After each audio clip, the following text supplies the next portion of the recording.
Hello everyone, welcome back to another episode of r/Entitled People. In today's episode, entitled brother spends over $1,500 on free bar at stepsister's wedding. HR got mad at me for not signing a contract with their agency. Entitled man wants everyone on plane to hear his videos. Before we get started, make sure to subscribe so you will never miss a video. So let's get started.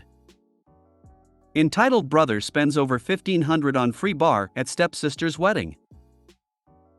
My 22M half-brother, 33M, spent over £1,500 at my sister's, his stepsister, wedding because they had a free bar.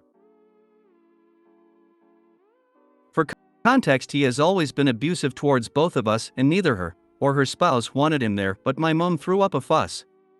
My brother, let's call him K, is a man-child who lives with our mom and my dad, his stepdad, rent-free, has his beer paid for by my mom and all of his food cooked for him. His life consists of waking up whenever he likes, sitting on the couch, drinking beer, watching TV, posting TikToks, and playing guitar. He hasn't held down a job since around 2012 and manages to get fired from other jobs for essentially trying to become a manager and not acting his wage and or not showing up because he thinks the role is below him, but then complaining when he doesn't get paid. Yet somehow he always has the audacity to tell me how to live my life and how I will never be as wise as he is, etc. I moved out at 19 and have held down a job since I was 15, and I'm trying to make a career for myself. I could make a whole post about my brother. If anyone ever wants that, let me know and I will. Anyway, back to my sister's wedding. As I stated before, he wasn't exactly a welcome guest, especially given that the only time he messages my sister is to ask for money from her or tell her how to live her life. She's literally 2 years younger, hardly much of a gap there. So, my sister's wedding was paid for by her fiancé's family, who are quite well off, and naturally they went all in with a free bar tab. My brother learned of this and oh boy did he take the piss. After spending most of the evening trying to chat up just about every woman that was at the wedding, buying them drinks and trying to woo them with his stories of heroin addiction, he makes the biggest stupid move her could have. He orders 5 or 6 rounds, each consisting of 10x Jack Daniel's shots, which at a hotel pub in Kent, UK came to around £4.50 a shot. He then tries to chat the barmaid up by doing the same for her and buying her drinks to impress her, as if she didn't know it was a free tab. By the end of the night, not only was he incredibly drunk and aggressive, he had also spent nearly £1,500 on drinks at my brother-in-law's expense. To top it off, in the car ride home in my car he proceeds to light up cigarettes after me specifically telling him he couldn't smoke in my car, and when I shout at him he throws a lit cigarette at me and trashes the front of my car. Then the cherry on top, my mom blames me for most of his behavior as I'm not accepting of him. Sis needs to ask mom to pony up the £1,500 if he's such a golden child. Golden child needs a good hard kick in the arse. And a $1,500 recharge to the bar. I am so over lazy shitheads. What a piece of work. Oh man, of course we want more about him, huh? Cheers. Well, a heroin addict's family is the heroin. My condolences, I guess you've lost your brother. Sad story. Your mother needs some understandable language discussion now. Why haven't you cut him off? I have, but my mom can't handle that. For example, I didn't wish him a happy birthday yesterday, which he never does for me, and she flipped out. I would tell it to your mother straight, he isn't in your life for a good reason, and if she wants to stay in yours, she stops talking about him. Explain to mom and dad that when they die, he will not be coming to either you or your sister to live, since so far, he is a waste of flesh and needs to be kicked out to learn to be an adult. However, since they haven't figured it out, you and your sister will be letting him starve and live homeless on the streets, since neither of you will put up with his BS. Your mom should pay that bar tab. She invited and forced the invitation, she raised a man-child, she can continue to pay for him. Unless he's also buying something more expensive, £1,500 at £5 per time is 300 drinks. HR got mad at me for not signing a contract with their agency. I, 21F, am a student looking for a part-time job, and some time ago saw this job offer as a waitress in a popular chain of restaurants. After sending my application, I almost immediately got a call and successfully passed the interview. The HR agent was this nice 24-year-old girl. She was always available and understanding about my situation as an international student. In the country I am in, it's more difficult to get a job as a foreigner. After I got an offer, I asked for a digital copy of the contract to read it carefully at home and maybe to consider signing it. The girl responded with no and a vague excuse that the contract is nominative. When I come to the agency, I would be able to take my time to read it, and if something was wrong, I could just not sign it. Okay. The agency was in another town, which was quite an inconvenience, but it's not that I could do something about it. I decided to go with my boyfriend that was a native speaker to help me with translating the contract. To cut story short, when I read the contract, I decided that some aspects very completely out of line with what I was looking for, so I had to spend around 15 minutes reading and discussing the contract with my boyfriend. All this time, the HR girl was on her phone watching TikToks, and at some point she asked, "Are you done?" "I have an appointment in a bit." Understandable. I just responded with, "I don't think I would be signing it, since it's not really in line with my expectations. Thank you for the opportunity anyways." She literally had a surprised Pikachu face, and after this awkward pause she went, "But couldn't you tell me before?" Then she went on ranting on how I wasted her time while ripping apart the papers I was about to sign. Guys, I saw the contract 15 minutes ago, and she literally refused to send it to me beforehand, even though I asked to avoid situations like this one. Moreover, I had to spend my time and money on a train to come to another city, while her job was printing a contract and watching TikToks while I was reading it, so who's really the one who wasted their time?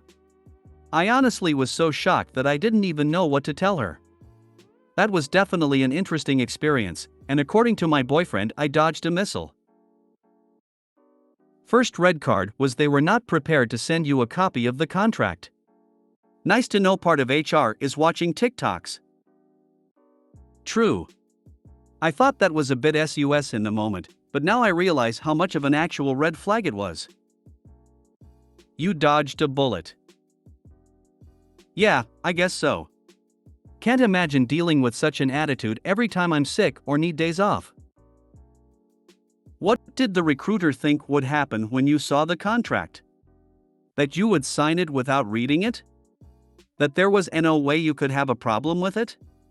They probably refused to send it ahead of time, hoping that they can pressure people into signing it rather than reading it. You did right. Years ago, when I was fresh out of college, I called a placement company about a job ad I'd seen. The company asked me to come in for an interview and said if it worked out, they'd send me to the client for a second interview that afternoon. I get there, and there's a young teen at the front desk. Okay. He gives me a form to fill out. Part of it was experience, the usual stuff, but they also wanted my banking information. I left that part blank. Then I get sent into an office for the interview. The woman looked at my forms and asked why I hadn't filled in banking info. I said I saw no reason for them to have that. She said we needed it if we were going to work together. I replied that I wasn't there to work with them, I was applying for the job the ad described. She said the job had already been filled, so if I wanted them to help me find a different job, I'd need to fill in all the form. I was young and pretty naive, but not that naive. I said I wasn't interested, thanked her for her time, and left. Definitely dodged a bullet that day. Always read contracts. I write contracts, and while I don't deliberately put anything dodgy in them, people make mistakes. I'm always annoying people by insisting on reading everything I sign. Too bad if they're in a hurry. I'm not going to risk legally bind myself to something I'm not happy with. Entitled man wants everyone on plane to hear his videos. This is fresh from last evening. I was on the last flight of a long trip and ready to pass out for 2.5 hours. That changed when my seatmate thumped into his spot. Let's call him Bill. Bill is in his 60s and speaks about 5 decibels too loud. His tablet font is so big the guys in air traffic control can probably read it through the plane window. Bill settles in and begins watching videos on his tablet while the flight attendants do the pre-flight demonstrations. The videos are far-right politics on nature, and the sound on the tablet is maxed. The flight attendant tells Bill, "You'll need to wear headphones or earbuds or put that on mute, sir." At first, it seems like Bill complies. The sound is off, and we get into the air. When we reach flying altitude and the Wi-Fi comes on, he's back on YouTube with his videos at full volume. The flight attendant rolls his eyes and repeats he will have to put on headphones or mute.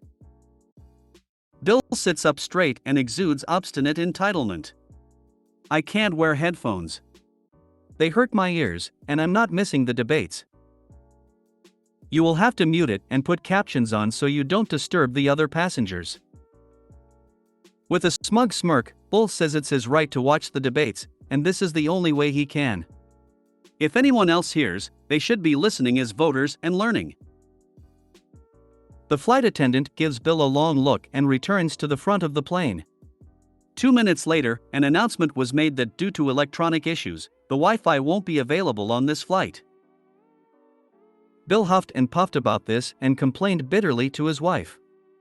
He was snoring most of the flight, and the attendant told him to bring his complaints about no Wi-Fi to the ticket counter.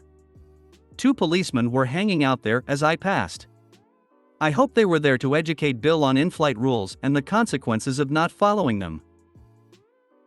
He was probably like, "Oh, my free speech, my rights, persecution, blah blah blah. Nah brah, you're just being annoying STFU and stop being such an inconsiderate twat." He probably was, but I'm hard of hearing, so all I heard was the tenor of his complaining. Low empathy correlates with low intelligence, so par for the course with the maggot you had the unfortunate pleasure of sitting near. I am a proponent of individual freedom, but one person's freedom doesn't supersede anyone else's freedom. Also, I have small ear openings, which makes earbuds difficult and uncomfortable to wear, so I have invested in a good quality pair of over-the-ear headphones. If you made it to the end of the video, thanks for watching. Don't forget to like, subscribe and share, and we will see you in the next video.